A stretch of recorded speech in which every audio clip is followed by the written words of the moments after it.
When I first met Jake, he was everything I thought I wanted in a partner: confident, ambitious, and successful. He was already well established in his career, earning more money than I ever had, and he carried himself with a quiet authority that made me feel safe. I was 29 when we started dating, and by the time we got married 2 years later, I had convinced myself that he was the best thing that had ever happened to me. 6 years into our marriage, I wasn't so sure anymore. It wasn't that Jake was openly cruel. He never yelled, never insulted me outright, never raised a hand. But over the years, I had learned that certain topics were simply off limits. Anytime I voiced a concern, questioned his decisions, or tried to assert myself in any way, he would go silent for a moment, as if considering his words carefully. Then, in his calm, measured voice, he would say something like, "If you're so unhappy, maybe we should talk about what life would look like if we weren't together." It was never an outright threat. It was just a suggestion, a quiet reminder that he didn't need me. And every time he said it, I would immediately back down. I did need him. Or at least I thought I did. I had quit my job a year into our marriage when we decided to start trying for a baby. That never happened, but I never went back to work, partly because Jake convinced me that it wasn't necessary. "Why put yourself through that stress?" he'd say. "I make enough for both of us." At the time, it had felt like love, like he wanted to take care of me. Now it felt like control. The first few times he hinted at divorce, I had panicked. I cried, I begged. I reassured him that I was happy, that I just wanted to talk through things. Over time, I learned that reacting emotionally only made things worse. He would withdraw even further, punishing me with cold indifference until I apologized for overreacting. So I stopped crying. I stopped arguing. I started adapting. But no matter how much I adjusted myself to fit his expectations, it never seemed to be enough. One night, after a particularly tense dinner where I had dared to mention that I missed working, he sighed and said, "Emily, if you want to be miserable, that's your choice." But I refused to live in a house filled with negativity. Then he stood up, kissed my forehead as if I were a child, and went to his office, leaving me sitting alone at the table. That was how things always went. I spoke, he dismissed, and I was left alone with my thoughts, wondering if I was the problem. Then came the day everything changed. It started with a phone call. I was home alone when Jake's phone buzzed on the counter. He had left it behind when he went out for a run, something he never did. Jake was obsessive about his privacy, always keeping his phone locked, always keeping it close. I shouldn't have looked. I know that. But something in my gut told me that I needed to. The message was from someone named O. It was short, just 3 words, "Call me later." My hands were shaking as I scrolled up. The messages were vague, but they were frequent. "I miss you. Last night was amazing." She's still clueless, right? I felt like I was going to be sick. I heard the front door open. In a blind panic, I put his phone back exactly where I found it and forced myself to act normal. Jake walked in, sweaty from his run. "Hey," he said casually, grabbing his phone. He glanced at me, then at the screen. "Everything okay?" I nodded, forcing a smile. My heart was pounding so hard I was sure he could hear it. That night, I didn't sleep. I just lay there, staring at the ceiling, replaying those messages over and over in my mind. The next morning, while Jake was in the shower, I took his phone again. I knew I didn't have much time, so I went straight to his call log. The same number had appeared again and again. I copied it down and quickly put the phone back. Later that day, while Jake was at work, I called the number. A woman answered. "Hello." My throat was dry. "Who is this?" There was a pause. Then, in a voice filled with hesitation, she asked, "Who's this?" I felt like I was drowning. Are you involved with Jake?" Another pause. Then, very quietly, "Oh my God." That was all I needed to hear. She hung up. I sat there, staring at the phone in my hand, my entire world crumbling around me. I didn't confront Jake right away. I needed a plan. For years, he had controlled every aspect of my life. My finances, my choices, even my emotions. If I simply accused him, he would find a way to turn it around on me. He would make me feel guilty. So I waited. I played my part. I smiled, I laughed at his jokes, I kissed him goodnight. And all the while, I gathered evidence. I went through bank statements. There were transactions I couldn't explain, expensive dinners at places I had never been, hotel stays he had never mentioned. I checked his emails. He was careful, but not careful enough. By the end of the week, I had everything I needed. I didn't tell him I knew. I went straight to a lawyer. And then, for the first time in 6 years, I was the one who brought up divorce. Jake didn't take it well. At first, he acted like he didn't understand. "Emily, what are you talking about? We're fine." When I didn't back down, his tone shifted. "You don't have a job. How do you think this is going to work?" And finally, when he realized I wasn't afraid anymore, he lost his cool. "You're nothing without me." He was wrong. The divorce wasn't easy. He fought me at every turn. But in the end, I got what I needed. More importantly, I got away. The day I signed the final papers, I walked out of that courthouse and felt something I hadn't felt in years. Freedom. If you had asked me back then if I was in a manipulative marriage, I probably would have laughed it off. I would have told you that Jake was just practical, that he didn't like drama, that we had our disagreements like any other couple. I wouldn't have realized how much of myself I had lost in the process of keeping him happy. It wasn't until my best friend Sarah pointed it out that I finally saw the truth. Sarah and I had been friends since college. We met when we were both broke, stressed out students living off instant ramen and caffeine, and even though our lives had taken different paths, we had always stayed close. She was the kind of friend who saw through my bullshit, even when I wasn't ready to see it myself. One night, after yet another fight with Jake where he had casually mentioned divorce just to shut me up, I called Sarah. I was crying before she even picked up. "Emily? What's wrong?" I hesitated. I didn't want to sound pathetic. But the words just came out. "I think my marriage is falling apart." She was quiet for a moment. Then she said, "Do you want to talk about it?" I did. I told her everything. The way Jake always dismissed my feelings, how he twisted every argument to make me feel like I was the problem. How he would bring up divorce, not as a real conversation, but as a way to shut me down. How I had spent years walking on eggshells, terrified of upsetting him, constantly changing myself to fit whatever version of me he wanted at the moment. When I finished, Sarah sighed. "Emily, that's not a normal fight. That's not how a healthy marriage works." "I know, but maybe I'm just too sensitive." "Maybe." "No. Stop. Listen to yourself." Her voice was sharp now, cutting through my self-doubt. "You're making excuses for him. You're blaming yourself for his behavior. That's not love, Emily. That's manipulation." The word hit me like a slap. Manipulation. Yes. I wanted to argue. I wanted to tell her she was wrong, that Jake wasn't that bad. But deep down, I knew she was right. For the first time in 6 years, I allowed myself to wonder, what if this isn't normal? What if I'm not crazy? That was the moment something inside me shifted. The next day, I opened a secret bank account. I felt guilty doing it, like I was betraying him somehow. But a part of me knew I had to.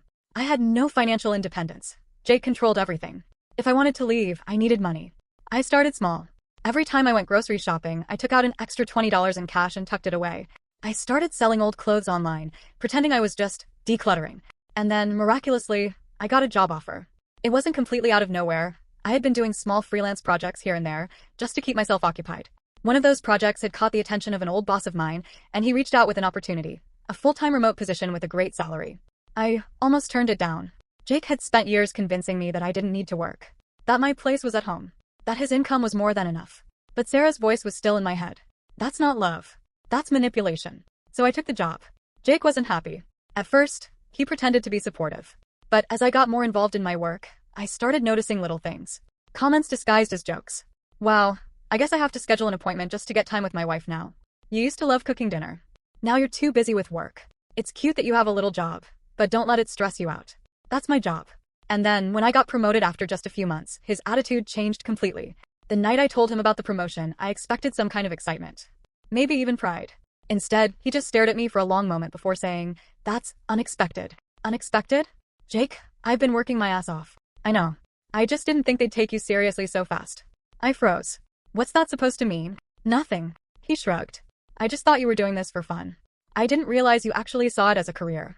I was furious, but I swallowed it down. I had learned by now that fighting was pointless. Then came the business trip. A week-long conference in New York. A huge opportunity. When I told Jake, his face darkened. "You're not going." I blinked. "Excuse me." I said, "You're not going." "A whole week? That's ridiculous. We have a life here, Emily. A marriage. Jake, this is important. And I'm telling you now. For years, I had obeyed. I had backed down. I had done everything to keep the peace. But not this time." Something inside me snapped. "I don't need your permission." The words hung in the air between us. His eyes widened, like he couldn't believe I had actually said it. "What did you just say?" "I said I don't need your permission. I'm going." His jaw clenched. "If you leave, don't expect me to be here when you get back." It was the same threat he had used 100 times before. The same quiet reminder that he was the one in control. That he held all the power. Except this time I wasn't afraid. I met his gaze and said, "Then don't be." Then I turned around, walked into our bedroom, and started packing. For the first time in years, I felt free. I wasn't looking for secrets. At least, not at first. After standing up to Jake about the business trip, something in me had shifted. For the first time in years, I didn't feel powerless. I had spent so long believing that he held all the control that I needed him. But now, I wasn't so sure. I went to New York for that conference, and it was life-changing. Not just because of the work opportunities, but because of how I felt when I was away from him. I could breathe. I could think clearly. I didn't have to second-guess every word that came out of my mouth. Didn't have to brace myself for some passive-aggressive remark designed to keep me in my place. And the craziest part? When I got back, nothing had changed. Jake was still there, sulking and making snide comments about how I seemed to enjoy being away from home too much. But the worst thing I had feared, that he would leave me, never happened. Because it had never really been about leaving. It had always been about control. That's when I realized, if he had been lying about that, what else had he been lying about? It started with a bank statement. Jake handled all the finances. I had always let him. He made more money, he was better with numbers, and honestly, I had been too afraid to challenge him on it. But one afternoon, while he was in the shower, I found a stack of unopened mail on his desk. My name was on one of the envelopes. I tore it open without thinking. It was a statement from a joint investment account, one I barely remembered agreeing to years ago. My eyes scanned the numbers, and that's when I saw it, a massive withdrawal. Over $200,000 gone in the past year alone. I felt a chill crawl up my spine. Where the hell had that money gone? I didn't have time to dwell on it. I heard the water shut off, so I shoved the letter back into the pile and walked out of his office like nothing had happened. But that night, when Jake was asleep, I started digging. I didn't know what I was looking for. I just knew something felt wrong. I searched through old emails, bank statements, anything I could find. And then, buried in a folder labeled work documents, I found a scanned contract. A real estate purchase. An $850,000 condo. My heart pounded as I read through the details. It had been purchased 2 years ago. In cash. We didn't own a condo. At least, I hadn't known we did. I stared at the screen, my mind racing. Was this an investment property? A rental? If so, why had he never mentioned it? And more importantly, who was living there? I copied everything. Every document, every email thread I could find. Then I started looking at his spending. What I found made my stomach drop. Jake was bleeding money. For all his talk about being the provider, he was drowning in debt. Multiple credit cards maxed out.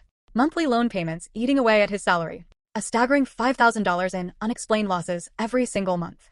How had I never noticed? Because he had never let me notice. Every time I asked about money, he brushed me off. We're fine, Emily. I handle it. Every time I wanted to be involved, he had made me feel like I was being difficult. Like I should just trust him. And I had. Until now. I needed help. I couldn't confront Jake. Not yet. I didn't know what he was capable of when cornered. So I called a lawyer. Her name was Margaret Pierce, and she came highly recommended by Sarah. If you want someone ruthless, Sarah had told me, Margaret's your woman. The moment I stepped into her office, I knew I had made the right choice. She was sharp, no nonsense, the kind of woman who had seen it all. I handed over the copies of the documents I had found, my fingers shaking. Margaret scanned through them, her expression unreadable. After a few minutes, she looked up. You know what this means, right? I swallowed. I think so. Your husband has been hiding assets. If we file for divorce, we can go after half. Half. Half of the condo I hadn't even known existed. Half of everything he had tried to keep from me. But what about the debt? I asked. Margaret leaned back in her chair, studying me.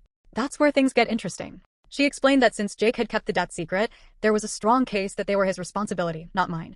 If I filed for divorce strategically, I could walk away richer, while he was left to deal with his financial mess alone. For the first time, I had power. Jake had spent years making me feel dependent on him, convincing me that without him, I was nothing. But the truth?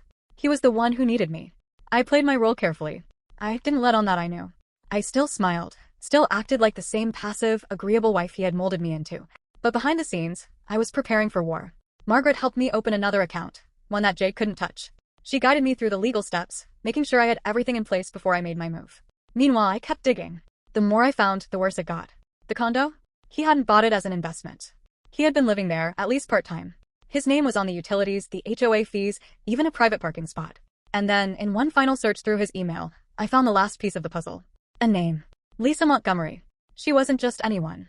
She was his ex-fiancée, the one he had left right before meeting me. And she was living in our condo. My stomach turned. This wasn't just about money. This was about him. About how he had built our entire marriage on a foundation of lies.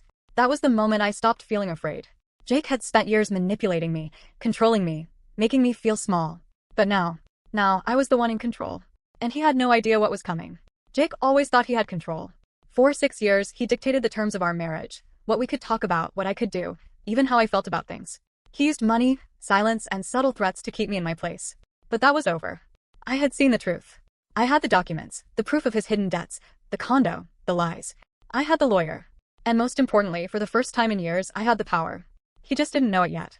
The fight started the way they always did, over something small. He had come home late, barely looking at me as he tossed his keys on the counter. I had made dinner, but he didn't even glance at it. Just poured himself a drink and sat down on the couch, scrolling through his phone like I wasn't even there. I had spent years accepting this kind of treatment. Years making excuses. Not anymore. You could have called, I said, keeping my voice even. He sighed, not looking up. I was busy, Emily. Too busy to send a text. That got his attention. He looked up, his eyes narrowing slightly. Jesus, do we really have to do this tonight? Do what? This. The interrogation. The whole, why didn't you text me, Jake? Routine. I work, Emily. I have responsibilities. I don't have time to check in like some teenager with a curfew. It was classic Jake, turning something small into an argument about how I was unreasonable. But this time I didn't back down. I don't expect check-ins, I said. I expect respect. He let out a sharp laugh. Respect? Jesus Christ. I work my ass off to give you this life, and you're complaining about a text. There it was. The reminder. The power play. I provide, you obey. Except that wasn't true anymore. I leaned against the counter, watching him carefully. Maybe this isn't working anymore, Jake. The words were casual, almost dismissive, but the effect was immediate. His whole body stiffened. What? I tilted my head. I said maybe this isn't working.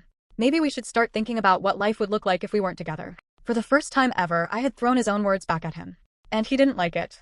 Are you seriously talking about divorce right now? He asked, his voice low.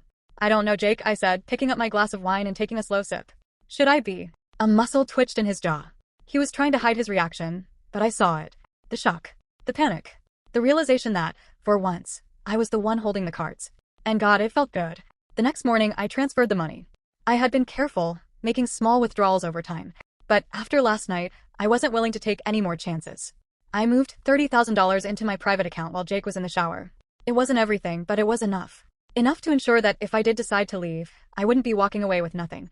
Margaret had advised me to do it in stages. You don't want to trigger suspicion before you have all your ducks in a row, she had said. Start slow. Move small amounts. But the moment you hint at divorce, move as much as you can, as fast as you can. So I did. And Jake had no idea. That afternoon, I brought up the postnuptial agreement. He had been distant all morning, watching me carefully, as if trying to figure out if I had been serious last night. When I sat down across from him in the living room, he tensed immediately. We need to talk, I said. He set down his phone. About what? Finances. His expression didn't change, but I saw the shift. The slight flicker of unease in his eyes. Okay? I leaned forward. I want to postnup. Silence. Then he laughed. Not a real laugh, more like a sharp, disbelieving noise. A postnup? Seriously. Yes. He shook his head, looking at me like I had lost my mind. That's insane, Emily. Why the hell would we do that? To protect me. His jaw clenched. From what? I didn't answer. I just let the silence stretch between us. I wanted him to feel it, to know that I knew. Finally, he exhaled sharply, running a hand through his hair. You can't be serious about this. I am. This is fucking ridiculous, he muttered, pushing up from the couch. You don't need a postnup, Emily. We're married. What's mine is yours. Is it? I asked, tilting my head. Because I wasn't aware we owned an $850,000 condo. The color drained from his face. Gotcha. He recovered quickly, forcing a laugh. Is that what this is about? Jesus, Emily, it's just an investment property. Right. That's why your ex-fiancé is living there. His mouth opened, then shut again. Checkmate. For the first time, Jake had no quick response. No clever manipulation. No way to turn the conversation against me. He was trapped. I want the postnup, I said again, my voice calm and steady. I want financial security. And if you refuse, well? I shrugged. Maybe we really do need to start thinking about divorce. I watched as the reality of the situation sank in for him. For years, he had been the one using divorce as a weapon. Now, suddenly, it was being used against him. And he hated it. Over the next few weeks, Jake changed. He became careful. The usual condescending remarks? Gone. The passive-aggressive jabs? Disappeared. He started complimenting me more, asking about my day, even making dinner a few times. It was all bullshit, of course. He wasn't doing it because he loved me. He was doing it because, for the first time, he was afraid. He realized he had lost control. And I had never felt stronger. The postnup was drafted, sent to his lawyer, and after a few more tense fights, he finally signed it. He had no choice. He knew that if he refused, I was ready to walk away. And for the first time in our marriage, he was the one afraid of losing me. It was a strange feeling, reclaiming my power after so many years. I wasn't just the quiet, obedient wife anymore. I was someone else entirely. Someone stronger. Someone who had options. And Jake knew it. The game had changed. And now I was the one setting the rules. Jake didn't know what to do with the new version of me. For years, I had been predictable. I had been the quiet wife, the one who smoothed over arguments, who avoided conflict, who let him have the final word in every disagreement. But that woman was gone. I had my own money now. My own financial security. I had taken back control in ways he never expected. And for the first time, he was the one walking on eggshells around me. It was almost funny to watch. The way he carefully chose his words, the way he studied my reactions as if trying to figure out what I was thinking. He had always been so certain of his power, so confident that I needed him. But now, he wasn't sure of anything. And that terrified him. I wasn't naive. I knew our marriage was still broken. Signing a post-nuptial agreement didn't magically erase years of manipulation and lies. But it did give me something I hadn't had before, a choice. And I intended to use it. One evening, I sat Jake down and told him we needed therapy. Counseling, he repeated, looking at me like I had just suggested we sell all our belongings and join a cult. Yes, I said calmly. If we're going to move forward, we need help. I expected resistance. But to my surprise, he didn't argue. He just nodded stiffly and said, fine, if that's what you want. It wasn't about what I wanted. It was about what was necessary. But I didn't correct him. I just booked the first appointment. Dr. Patricia Whitman was not the kind of therapist you could manipulate. She was in her 50s, with silver-streaked hair and sharp, intelligent eyes. From the moment we sat down in her office, she took control of the conversation. So, she said, glancing between us, why are you here? I opened my mouth to speak, but Jake beat me to it. We've been having some communication issues, he said smoothly. Typical marriage stuff, you know how it is. I barely managed to hide my scoff. Dr. Whitman turned to me. Emily, do you agree with that assessment? I met her gaze and said, no. I think we've been in a toxic power dynamic for years, and now that it's shifting, Jake doesn't know how to handle it. Jake tensed beside me. I could feel the anger rolling off him. But for once, I didn't care. Dr. Whitman nodded. That's a strong statement. Can you elaborate? And I did. I laid it all out, the financial control, the emotional manipulation, the way Jake had used the threat of divorce as a weapon, how he had hidden money, lied about his debts, and dismissed me every time I tried to assert myself. Jake sat there in silence, his jaw tight. He probably thought I would be too embarrassed to expose everything in front of a stranger. He was wrong. When I finished, Dr. Whitman turned to him. Jake, what's your response to that? He forced a tight smile. I think Emily is exaggerating. Do you? She said, raising an eyebrow. Because from where I'm sitting, it sounds like Emily has felt unheard and controlled for a long time. Do you disagree with that? He hesitated. And for the first time, I saw something flicker in his expression. Not just anger. Not just frustration. Fear. Dr. Whitman had him cornered. He couldn't twist the conversation like he usually did. He couldn't deflect, couldn't make me feel crazy, couldn't manipulate his way out of it. I didn't mean to make her feel that way, he finally muttered. It was the closest thing to an admission I had ever gotten from him. It wasn't enough, but it was a start. Therapy was exhausting. Session after session, we unpacked years of toxic dynamics. And little by little, I watched Jake struggle with something he had never experienced before, accountability. He wasn't used to being questioned. Wasn't used to having his actions dissected and called out for what they really were. And he hated it. But something strange started happening. The more we talked, the more I realized something shocking. I didn't hate Jake. I hated what he had done. I hated the way he had treated me. But I didn't hate him. I wasn't sure what to do with that realization. Because even though I no longer feared him, I wasn't sure if I wanted him either. Outside of therapy, I started reclaiming my life. I reconnected with old friends, went out to dinner without worrying about how Jake would react, started taking better care of myself. For the first time in years, I felt like a person again. And the best part? Jake's money no longer intimidated me. For years, he had used his financial power to make me feel small, to make me feel like I couldn't survive without him. But now I had my own accounts, my own security, my own freedom. And I could see the realization dawning on him too. I wasn't afraid of him anymore. I wasn't dependent on him anymore. And that changed everything. One night, we were sitting in the living room, both lost in thought, when Jake spoke. Do you think things can go back to the way they were? I turned my head slowly, meeting his gaze. He looked uncertain, vulnerable even. For years, I had been the one desperate to fix things.